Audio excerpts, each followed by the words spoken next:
Shalom Bapak Ibu Saudara yang kasih dalam Tuhan Yesus Kristus. Selamat datang di Sabda Bagi Anda bersama saya Pastor Marcel Kanon. Dan kami terus berbicara tentang Jehovah Jireh. Dan doa saya adalah begini, bahwa Anda bukan hanya sebut dia sebagai Jehovah Jireh, tetapi Anda juga dapat mengalami Jehovah Jireh, Allah yang menyediakan dalam seluruh aspek kehidupan Anda. Ya, kita sudah pelajari beberapa hal selama 3 hari ini dan kita sudah lihat kepada beberapa contoh di dalam firman Tuhan bagaimana Tuhan menyediakan kebutuhannya yang orang miliki pada waktunya. Ya, Abraham membutuhkan domba. Ya, pada waktu dia menyerahkan anaknya untuk ditaruh di atas mezbah dan dia sudah siap membunuh, Tuhan menyediakan domba. Begitu juga ya, waktu Elia berkata bahwa akan waktunya kering, tidak ada turun hujan. Dan ternyata selama 3,5 tahun hujan gak turun.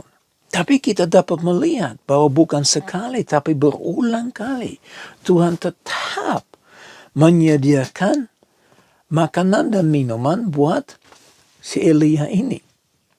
Ya, Elia juga melewati kelaparan itu, kehausan dan sebagainya. Tetapi Tuhan menyediakan. Nah, kemarin kita lihat bagaimana Tuhan buka jalan di mana tidak ada jalan. Ya, di mana bangsa Israel itu di depannya mereka laut, di belakangnya tentara Mesir, dan Tuhan tetap membuka jalan. Walaupun tidak disebut dan Jehovah Jireh menyediakan, enggak. Tapi pada waktu Musa angkat tangan, Tuhan membuka jalan. Ya, jadi seringkali kita sadar satu hal yang kita perlu lakukan. Kita angkat tangan kita supaya apa? Kita berkata kepada Tuhan, Tuhan, aku berserah. Aku berserah. Kepadamu Tuhan, aku berserah. Engkau buka jalan. Engkau menyediakannya. Nah, hari ini kita akan melihat kepada satu cerita yang luar biasa sebetulnya. Ya. Dan cerita ini ditemukan di dalam 2 Raja-Raja pasal yang keempat. Ya, Elia mengalami banyak mujizat dan Elisa minta 2 bagiannya daripada Elia dan ternyata memang benar. Ya, Elisa mengalami 2 kali lebih banyak mujizat daripada Elia. Nah, ini ada satu cerita yang luar biasa di dalam 2 Raja-Raja 4. Ayat yang pertama, dan kita akan baca ya sampai ayat yang ke-7. Dikatakan begini. Salah seorang dari istri si para nabi mengadukan halnya kepada Elisa sambil berseru, "Hambamu, suamiku, sudah mati. Dan engkau ini tahu bahwa hambamu itu takut akan Tuhan. Tetapi sekarang penagih hutang sudah datang untuk mengambil kedua orang anakku menjadi budaknya." Nah, kita harus tahu kalau ada orang punya hutang, ya biasanya tidak bisa dibayar. Apa yang terjadi? Anaknya diambil untuk menjadi budak, untuk melunasi hutangnya. Nah, apa yang terjadi? Hamba ini hamba Tuhannya. Ternyata hamba Tuhan memiliki hutang, ya. Meninggalkan istri dan kedua anaknya dengan hutang. Ya, dan istri ini mengadu kepada Elisa dan menghadapi Elisa. Dan perhatikan luar biasa. Elisa berkata begini di ayat yang kedua. "Apakah yang akan dapat kuperbuat bagimu?" Dengan kata lain, apa yang saya bisa lakukan? Perhatikan, you datang kepada gua. Lu datang kepadaku, ya, dalam bahasa Jakarta. Ya. Anda datang kepadaku dan berkata, suamiku mati, dia hamba Tuhan, ya, dan dia meninggalkan hutang. Terus, apa yang you mau saya lakukan? Elisa berkata. Sebetulnya bukan urusan Elisa lagi toh. Tapi Elisa perhatikan dengan luar biasa. Saya percaya Elisa itu penuh kuasa Roh Kudus. Dan Elisa berkata begini, "Beritahukanlah kepadaku apa-apa yang kau punya di rumah." Dengan kata lain, apa yang kau masih miliki saat ini? Coba kasih tahu apa yang kau miliki. Nah kemudian perempuan berkata, hambamu ini tidak punya sesuatu apapun di rumah. Ya, nggak punya apa-apa dengan kata lain. Kecuali, yang nama kecuali berarti ada sesuatu.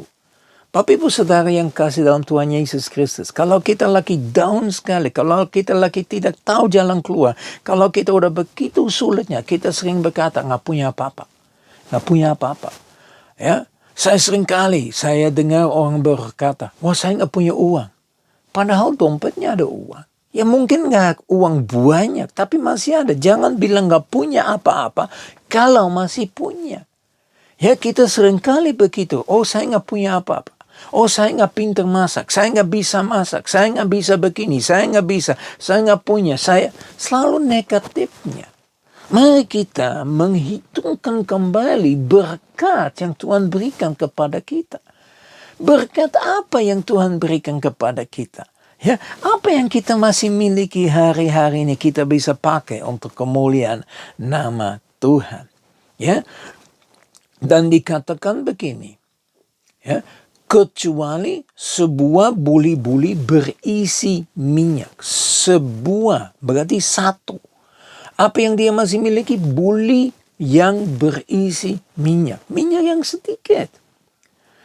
Lalu berkata Elisa, pergilah minta bejana-bejana dari luar, daripada segala tetanggamu, bejana-bejana kosong. Dengar, bejananya harus yang pertama kosong. Dan yang kedua dikatakan, jangan terlalu sedikit.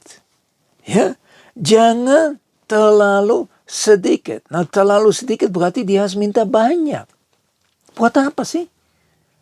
Ibu ini punya buli yang isi berjana, yang isi minyak yang sedikit, ya. Tapi dia suruh minta kepada tetangganya apa? Benjana-benjana kosong, dan bukan sedikit tapi banyak. Buat apa sih? Mana ku ngerti? Ya pasti. Tapi kita lihat dengan luar biasa. Ya, dikatakan lalu tuanglah minyak itu ke dalam segala benjana. Hang on a minute. Tolong, tunggu sebentar. Mundur dulu. Bukankah dikatakan, ya, buli berisi minyak satu saja, sebuah satu saja? Dari mana saya dapat mengisi minyak begitu banyak di dalam benjana-benjana kosong yang notabene harus banyak? Dari mana minyaknya? Ya, dikatakan sama Elisa, mana yang penuh, angkatlah. Apa yang lakukan? Perempuan itu dengar hamba Tuhan berbicara. Ya, bukan hanya mendengarkan. Ingat firman Tuhan berkata, ya, bahwa kita jangan menjadi pendengar saja, tetapi kita juga melakukan. Kalau kita benar-benar mengalami Tuhan, kita pasti akan melakukan. Nah, wanita ini, ya, pergi, ya, terima semua tempatnya, benjananya, masuk ke rumah, tutup pintu, ya. Sesudah dia dan anaknya masuk, dan apa yang dia lakukan? Dia mengisi. Tempat yang kecil itu, yang ada minyak, dia isi. Ya, diisi apa? Dia isi kepada tempat yang sudah dipinjam, tempatnya yang sudah diambil, bejana-bejana yang kosong. Dan dia isi terus. Tidak berhenti-berhenti. Isi. Sampai tidak ada bejana yang kosong lagi. Wow, itulah Tuhan. Saya percaya yang kerjakan itulah Bapa di surga. Bapa di surga yang melakukan mujizat ini. Dia mengizinkan minyak itu keluar terus dari buli yang satu ini. Apa yang dilakukan oleh wanita ini? Kemudian pergilah perempuan itu memberitahukan kepada abdi Allah, yaitu Elisa. Dan orang ini berkata, Elisa ini berkata, pergilah, jualah minyak itu, bayarlah hutangmu dan hiduplah dari lebihnya, engkau serta anak-anakmu. Wow, perhatikan dengan baik-baik. Ya, wanita ini punya hutang. Anak-anak mau diambil untuk bekerja sebagai budak. Menghadapi hamba Tuhan. Hamba Tuhan Elisa ini berkata, ya, apa yang kau miliki? Oh, aku gak miliki apa-apa. Tapi ternyata dia miliki satu tempat kecil dengan minyak. Dan apa yang disuruh lakukan? Ambil tempat-tempat besar, banyak, yang kosong untuk diisi. Beribu-ribu liter mungkin yang keluar dari tempat yang kecil ini. Kalau bukan Tuhan, siapa? Elisa gak lakukan apa? Elisa cuma memperkatakan. Wanita ini dengar dan melakukan bagian yang dia dapat lakukan. Tapi Tuhan menyediakan minyak yang keluar terus. Bapak Ibu Saudara yang kekasih dalam Tuhan Yesus Kristus, itu memang satu mujizat yang luar biasa. Apa ada padamu? Kalau Anda berkata hari ini, aku nggak bisa bayar hutang, aku nggak bisa menyelesaikan masalah aku. Ada apa sih? Apa yang Anda bisa pakai hari ini? Ya, di mana Anda dapat melihat kemuliaan Tuhan yang nyata. Saya percaya Tuhannya Elisa adalah Tuhan sama dengan Tuhan yang kami sembah. Ya, cuma kita nggak berani melangkah. Kita kurang beriman. Kita nggak percaya bahwa sampai hari ini mujizat masih tetap berlaku. Bapak Ibu Saudara yang kekasih dalam Tuhan Yesus Kristus, mari kita datang kepada Tuhan dengan tangan terangkat, menyerahkan masalah, dan Tuhan akan menunjukkan apa yang kami harus perbuat. Bagaimana Tuhan akan bekerja. Dengan 1001 cara Tuhan dapat bekerja. Kita sudah lihat. Ya, ini orang keempat yang kita bahas. Di mana mujizat yang terjadi. Tuhan bekerja dengan dahsyat, ajaib, dan mulia. Mari kita berdoa. Bapa kami di surga, kami datang di hadapan Engkau Tuhan. Kami bersyukur muliakan Engkau Tuhan. Terima kasih untuk firman yang kami boleh dengar pada hari ini Tuhan. Kami berdoa supaya firman itu benar-benar tertanam di dalam hati kami masing-masing.